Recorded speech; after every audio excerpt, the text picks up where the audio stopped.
மை3 குடும்ப உறவுகளுக்கு மை3 கமெண்ட் சார்பாக இனிய வணக்கங்கள்.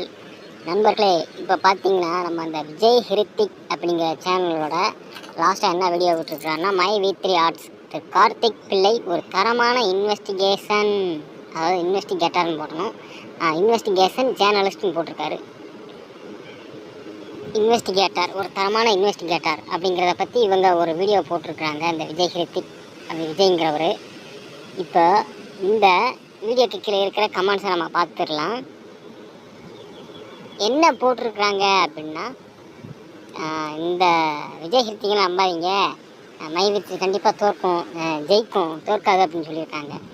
அதுக்கு என்ன கமெண்ட்ஸ்லாம் இருக்குது அப்படின்னா, இந்த சேனலில் சொல்கிறது தானே நடந்துகிட்ருக்கு, பிறகு நம்ம இவரை நம்பாமல் இருக்கக்கூடாது, நம்ப வேண்டியதானே அப்படின்னு சொல்கிறாங்க. இதை பற்றி பார்த்துடலாம். உள்ளே போய் கார்த்திக் பிள்ளை யாருன்னு உங்களுக்கு எல்லாத்துக்கும் தெரியும். மை3 தெரிஞ்சாலே பொதுவாக கார்த்திக் பிள்ளையும் இப்போ ரீசெண்டாக தெரியும். ஏன் அப்படின்னா, மை3க்கு ரொம்ப முட்டு கொடுத்து இந்த கார்த்திக் பிள்ளை சப்போர்ட் பண்ணுறாரு. அதேமாதிரி இதுக்கு முன்னே என்ன கார்த்திக் பிள்ளை பண்ணிகிட்டு இருந்தார் அப்படிங்கிறது பொதுவாக எல்லாருக்குமே மை3 தெரிஞ்சாலும் தெரியும். போக்சோ சட்டத்தில் என்னென்ன நடந்துச்சு அப்படின்னு யூடியூப்பில் சர்ச் பண்ண பார்த்தாலே தெரியும். இப்போ அசோக் ஸ்ரீநிதி ஒயின் ஷாப்பில் நடந்துச்சு அப்படின்னு போடுறாங்களே, அதேமாதிரி கார்த்திக் பிள்ளையும் இந்த மாதிரி பேக்ரவுண்ட் இருக்குது அப்படின்னு எல்லாத்துக்கும் தெரியும். இப்போ கமெண்ட்ஸ் அந்த மாதிரி ரீட் பண்ணிடலாம். மை3 ஆர்ட்ஸ், அதாவது ஏடிஎஸ் தான், ஏடிஎஸ்க்கு பதிலாக ஏடிஎஸ்ன்னு போட்டிருக்காங்க. உறுப்பினர்கள் அனைவரும் கவனமான கேட்டுக்கோங்க, இவன் பேசுகிறது யாரும் கேட்காதீங்க, நம்பிக்கை என்றைக்கும் தோக்காது, மை3 என்றும் வெற்றிடைய கடவுள் ஆசீர்வதிப்பார். அதாவது மை3 ஆர்ட்ஸ்னு கூட இவருக்கு சொல்ல தெரில, ஏடிஎஸ்ன்னு போடுறாரு, ஏடிஎஸ்க்கு ஏடிஎஸ்ன்னு போடுறாரு. இந்த மாதிரி மை3 இருக்கவங்க இந்த மாதிரி தான் படிக்காத கொஞ்சம் ஓரளவுக்கு படித்த பாமர மக்களாக இருக்காங்க. நல்லா தெளிவாக படிச்சிருந்தாங்கன்னா இதை பற்றி பேக்ரவுண்டு அனலைஸ் பண்ணியிருப்பாங்க. பேக்ரவுண்ட் அனலைஸ் பண்ணட்டும், இந்த பிளானை கேட்டாலே ஓரளவுக்கு அதிர்ச்சி அடைஞ்சிருப்பாங்க. என்னடா இப்படின்னு தராங்களா அப்படின்ட்டு, இது எங்கேயோ இடிக்குது அப்படின்னு நினச்சிருப்பாங்க. சரி, ஓகே, இதோட ரீப்ளை பார்த்துடலாம். அதாவது இவங்க சொல்கிறது தானே நடக்குது, அப்போ எப்படி நம்பாமல் இருக்கிறது? they have proper evidence. நீங்கள் தவறாக நினைத்தாலும் பரவாயில்லை, இனி பணம் கிடைக்காது, நீங்கள் ஏமாற்றப்பட்டுள்ளீர்கள், இதுதான் உண்மை. பிப்ரவரியில் லேட் பேமெண்ட்னு சொன்னாங்க, மார்ச்சில் கேஒய்சின்னு சொன்னாங்க, ஏப்ரலில் டிஎன் எலெக்ஷன் சொன்னாங்க, மேயில் அதர் ஸ்டேட் எலெக்ஷன் சொன்னாங்க, ஜூனில் ரிசல்ட்டுன்னு சொன்னீங்க, ஜூன் எண்டில் சரண்டர் ஆகிட்டார். அதாவது ஜூன் எண்டில் சரண்டர் ஆகலை, ஜூலை 5 தான் சரண்டர் ஆனாங்க. அப்போ ஜூலையில் என்ன நடக்க போகுதோ அப்படின்னு ரியாக்ஷன் கொடுத்துருக்காங்க. ஆர்பிஐ, செபி, சிபில் எல்லாம் சொன்னாங்க. எவ்வளோ ரீல் விட்டீங்க, ஓகேவா? இப்படிலாம் இருக்குது. நீங்கள் சொல்கிறது தாண்டா நம்ப முடியல, இவன் சொல்கிறது, இவன் எவிடன்ஸோடு சொல்கிறான், இவன் சொல்கிறதே நாங்கள் நம்பி, இவன் சொல்கிறது நடக்குது அப்படின்னு சொல்கிறாங்க. நல்ல பதிலடி விஜய் அண்ணா, சூப்பர் சூப்பர் சூப்பர் சார், நல்லா பேசுகிறீங்க விஜய் சார், நீங்களும் உங்கள் வாழ்வோடம் நீங்கள் கண்டினியூ பண்ணுங்கன்னு போட்டிருக்காங்க. ஒரு சில கமெண்ட்ஸை ரீட் பண்ண முடியல, தப்பாக கமெண்ட் பண்ணியிருக்காங்க. பட் அது அவங்களுக்கு தான் புரியும் போல். தனி ஒருவன் அசோக் ஸ்ரீநிதி அண்ட் விஜய் ஹிருத்திக் வாழ்த்துக்கள் ப்ரோ. ஆடியோ லோவாக தான் இவர் வருது. வி3 அப்ளைனர் டேஸ் கதருங்க, உண்மை சார், வெல்கம் மிஸ்டர் கொத்தனார் விஜய். பட் அவர் அதில் இன்ஜினியர் போட்டிருக்காங்க. வெல்கம் மை3 அப்ளைனர், ஓகேவா? ஒவ்வொருத்தவங்களும் ஒவ்வொருத்தவங்க மாறி மாறி திட்டிக்கிறது சகஜம்தான். இவர் வந்து இன்ஜினியர் அப்படிங்கிறனால மை3 அப்ளைனர் இவங்களை வந்து கொத்தனார்னு சொல்கிறாங்க. அந்த மை3 அப்ளைனரை இவங்க வந்து தற்கொலைன்னு சொல்கிறாங்க. எத்தனை பேரோட வைத்தறிச்சல் கொட்டிக்கிறீங்கடா, நல்லா போயிட்டு இருக்கிற கம்பெனியை மூட நினைக்கிறீங்க. நல்லா போயிட்டு இருந்துச்சான். அந்த கம்பெனியோட பெரிய ட்ராபேக்கும் இந்த மாதிரி ஏதாவது வந்துச்சுன்னா பணம் வராது, அதுக்கப்புறம் ஸ்டாப் ஆயிரும். இதுதான் உண்மை, இதுதான் இப்போ நடந்துகிட்ருக்கு. இது இப்படி இருந்துச்சுன்னா அது பேர் கம்பெனியே கிடையாதுல்ல. கடைசியில் சொன்னது கரெக்ட் இல்லை. ஃப்ராடு நடக்கும்போது that person will be personally liable. Normal கோர்ஸில் தான் இந்த லிமிட்டட் லையபிலிட்டிலாம். Anyway, super video. கூமிட்டை பிள்ளையின் சுயநலத்தால் அப்பாவி மக்கள் ஏமாறுகின்றனர். நண்பா, வேறு வேலையை பாருங்கப்பா. எப்படியும் எது நடக்கணும்னு இருக்கோ அது கண்டிப்பாக நடக்கும். தலைவர் ஆர்பிஐ ரெஜிஸ்டர் இல்லையா, ஆனால் ஆர்பிஐ ரூல்ஸ் கடைபிடிப்பாங்களாம். அதாவது இவங்க ஆர்பிஐ ரூல்ஸாக கடைபிடிக்கிறாங்க, ஆனால் ஆர்பிஐயில் இந்த ஆப் ரெஜிஸ்டரே பண்ணலை அப்படின்னு சொல்ல வராங்க. Good point. ஆர்பிஐயில் ரெஜிஸ்டர் பண்ணுறதுக்கு அப்ளை பண்ணால் கண்டிப்பாக ரிஜெக்ட் பண்ணி விட்ருவாங்க.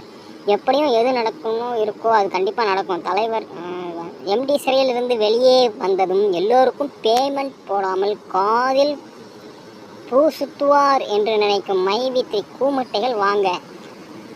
10,000% பேக். நீயும் அந்த அசோக் ஸ்ரீநிதியும் எத்தனை நாளைக்கு நல்லா இருக்கிறீங்கன்னு பார்க்கலான்டா.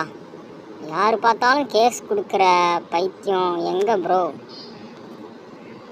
எம்டி டேஸ் போய் ஜெயிலில் எம்டி டேஸ் வா. அதுக்கு உங்கள் டேஸ் தான் கரெக்டு, உங்கள் டேஸ் தான் கரெக்ட் தலை. மெண்டல் பையா புல்டிங் ஒர்க் பாரியா ஒழுங்கா. நீ டேஸை மூடு. தம்பி வணக்கம்.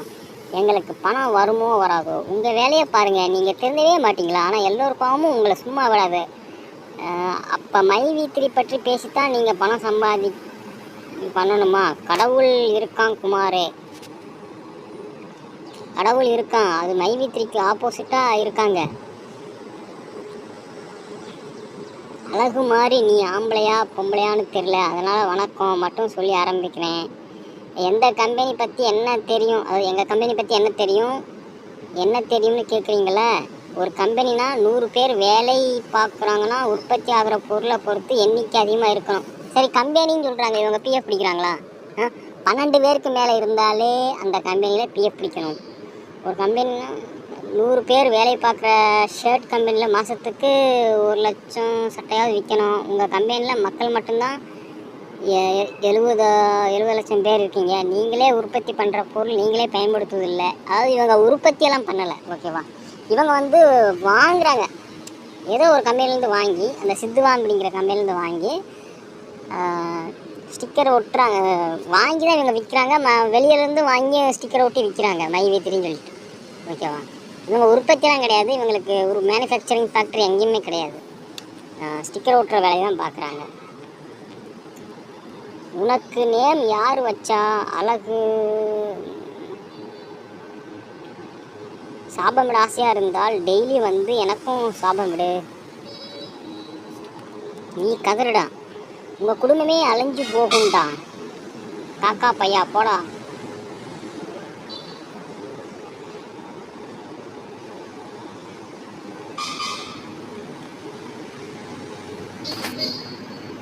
நீ பேசவே பேசாதடா. நீ யார் அதை சொல்ல? மூடிட்டு மைவித்ரி வீடியோ பாரு. ஓடி போய் கேப்சா ஒர்க்கடி. நேற்று ராத்திரி பாடகர் பேர் தெரியுமா?